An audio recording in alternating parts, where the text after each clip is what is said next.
Saudações, vigia das pessoas.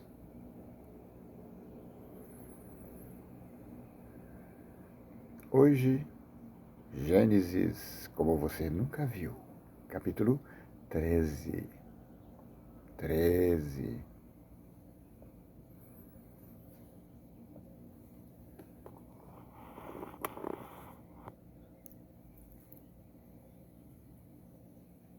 Se você for para a direita, eu irei para a esquerda.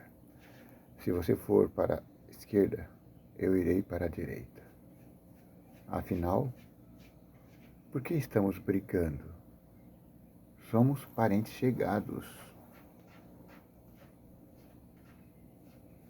Isso significava, literalmente, você é meu filho, eu sou seu pai. Porque Ló era sobrinho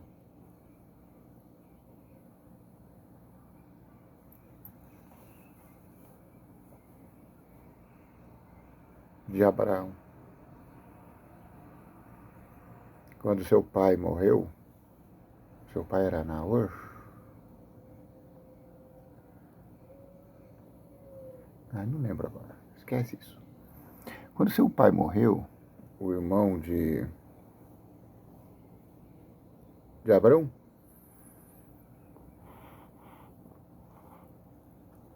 ele ficou sozinho e provavelmente a sua família tenha ficado desamparada. E Abraão, por força de lei, assumiu a família. Então, a partir daquele momento, Ló passou a ser seu filho. A palavra sobrinho e filho na Bíblia não tem muita diferença. Elas são equivalentes. Então dizer que Ló era sobrinho de Abrão significa a mesma coisa que dizermos que ele era seu filho. Hoje, quando você fala sobrinho, a gente sabe que é um parente distante. Antigamente não. Quando se falava sobrinho, a gente a nossa cabeça vinha aquela imagem de filho. Então ele diz, nós somos parentes chegados. Outro parente chegado era Boaz. Boaz era parente chegado de Ruth. Por isso ele tinha o direito de casar com ela, porque ela tinha perdido o marido. E o parente mais chegado era Boaz. Só que Boaz ele foi honesto com Ruth. Ele disse, eu sou seu parente chegado. Parente próximo. Mas existe um mais chegado que eu. Então existia na linhagem um parente que tinha o direito de herança sobre Ruth e seus bens. Então, Boaz, como gostava de Ruth, queria desposá-la, mas não podia antes de verificar se o herdeiro primeiro não tinha interesse. Então ele convocou o herdeiro para a porta da cidade e chegando lá ele disse, olha, tem essa mulher aqui que está precisando firmar a herança. Eu casaria com ela, mas sei que você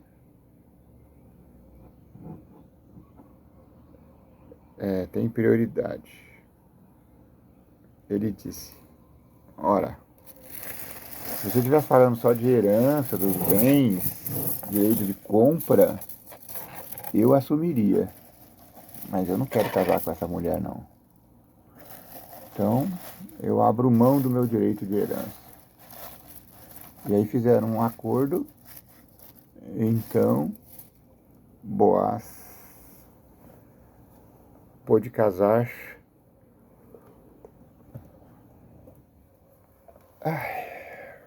legalmente, desculpa, eu tô meio sonado. Pôde casar ali legalmente com Ruth. Então eu acredito que por similaridade a história de Abraão e Ló seja parecida.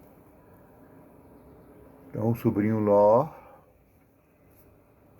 era o parente mais chegado de Abraão e passou a conviver com ele. Tanto é que eles foram para o Egito, eles prosperaram juntos, seus rebanhos cresceram, e agora os pastores de Ló estavam brigando com os pastores de Abrão. Abrão, o tio muito sensato, disse: seus pastores estão brigando com os meus, mas somos parentes chegados. Não convém que fiquemos brigando. Então observe, tem terra para todo mundo aqui. Diga para que lado você quer ir. Quer ir para aquele lado? Eu vou para esse. Quer ir para esse lado? Eu vou para aquele. E o filho ingrato, né, ao invés de dizer, não, pai, o senhor escolhe para onde quer ir. Eu irei para o outro lado. Não importa se é melhor, se é pior. O senhor tem prioridade. Mas como naquele dia, hoje não damos prioridade aos idosos, aos mais experientes.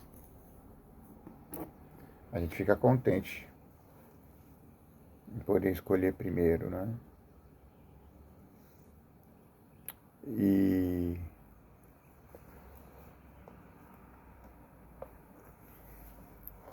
Ló cresceu os olhos para a grande cidade do Império Assírio, Nínive. Falou, já sei, vou para lá. Abraão disse, tá bom, seja feliz.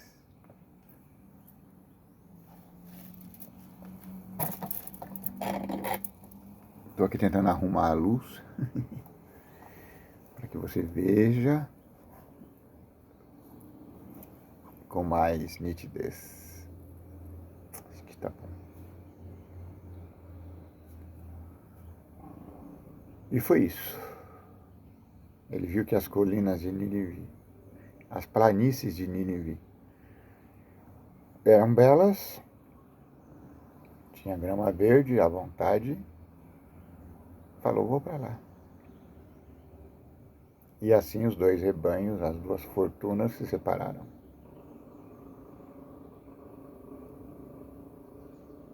A lição que fica é: sejamos respeitosos. Não vamos usurpar os direitos das pessoas.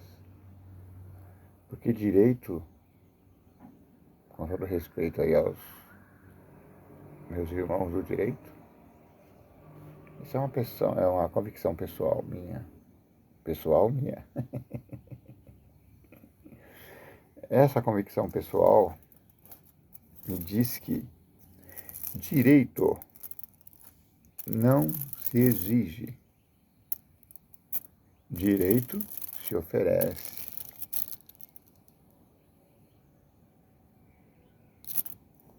Então é assim. Quando você estiver diante de um direito, preste atenção. Se você tiver que exigir o seu direito, esse direito já é um pouco meio questionável, né? Então, não se aveste, não se apresse em exigir os seus direitos. Tenho direito, tenho direito. Calma.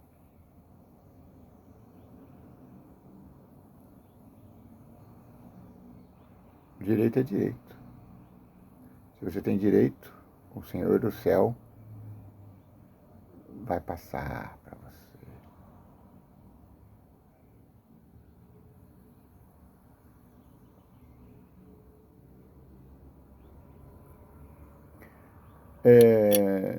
Só relembrando aqui, existiram na Bíblia 3 grandes cidades que afrontaram o povo de Deus.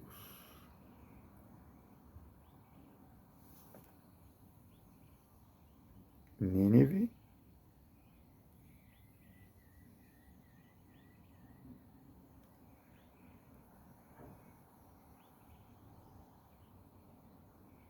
Babilônia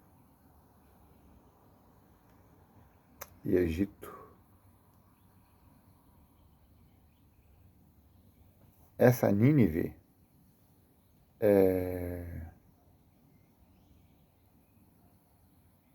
foi o berço de Senaqueribe. Viu falar em Senaqueribe? Senaqueribe, qual Nabucodonosor, foi um rei poderoso, né? Era Senaqueribe na Síria e Nabucodonosor em Babilônia. E Faraó no Egito, cada um por sua vez. Senaqueribe, ele era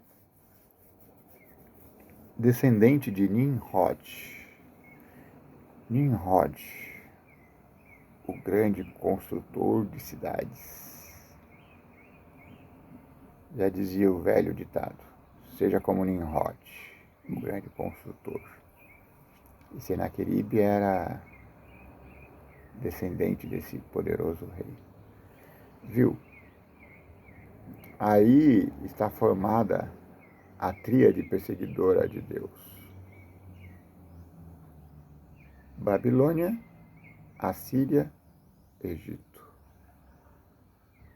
O tripé da destruição. O povo de Deus está nascendo agora. Tem Abraão, que ainda é Abrão, mas que daqui a pouco vai se tornar Abraão. Só que os poderes destruidores do povo já estão em ação. Você viu o Faraó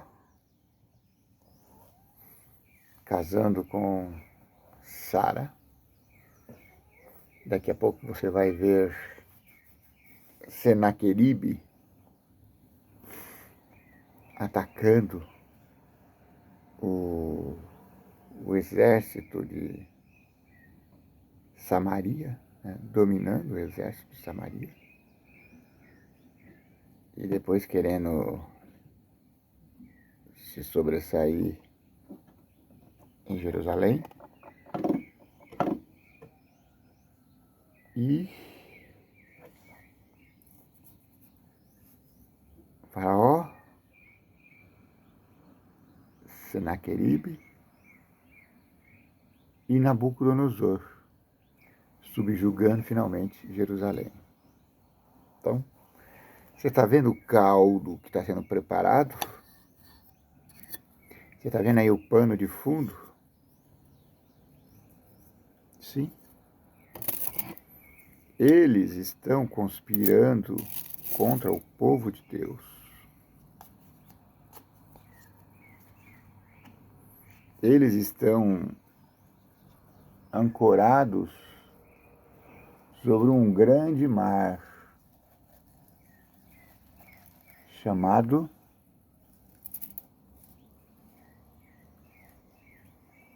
Anjo do Abismo. Sim, é o anjo do abismo que está dando esse poder a eles, para afrontar o povo de Deus. Sim, eles afrontam o povo de Deus cruelmente. Eles perseguem o povo de Deus. E por um momento parece que eles vão vencer. Mas Deus sempre intervém de modo milagroso. Ao Egito, ele manda pragas. 10. Tá vendo? 5 mais 5, 10. 10 pragas. A Senaqueribe, ele manda o poderoso anjo do exército. Um poderoso anjo que combateu o exército de Senaqueribe, 185 mil pessoas. Um só general, o poderoso anjo de Deus, destruiu o exército assírio em uma noite. Tombaram naquele dia 185 mil soldados. Nós vamos chegar nessa história ainda. Segura seu cavalo.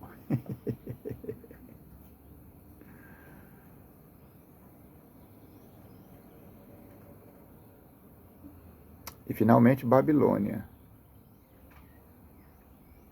Deus colocou o rei Nabuco em seu lugar. Disse: você não é poderoso coisa nenhuma. O poder vem de mim. O vigia das pessoas, aquele que tudo vê. E você vai comer capim 7 anos. Quando você enjoar de comer capim, aí eu te devolvo para o palácio. Eu queria uma crônica do rei Nabuco, depois da conversão. Gente, o que será que ele fez depois da conversão? Hã? Porque se antes ele fez uma magnífica cidade, Babilônia, será que ele não teria construído uma outra magnífica cidade, só que agora dedicada a Deus? Assim como ele fez uma estátua monumental, 35 metros, dedicada a si próprio, será que ele não teria feito uma estátua magnífica? Talvez um leão enorme, sabe? Numa colina grande, para homenagear o leão de Judá? Será? Não sei. Talvez um dia a gente descubra isso.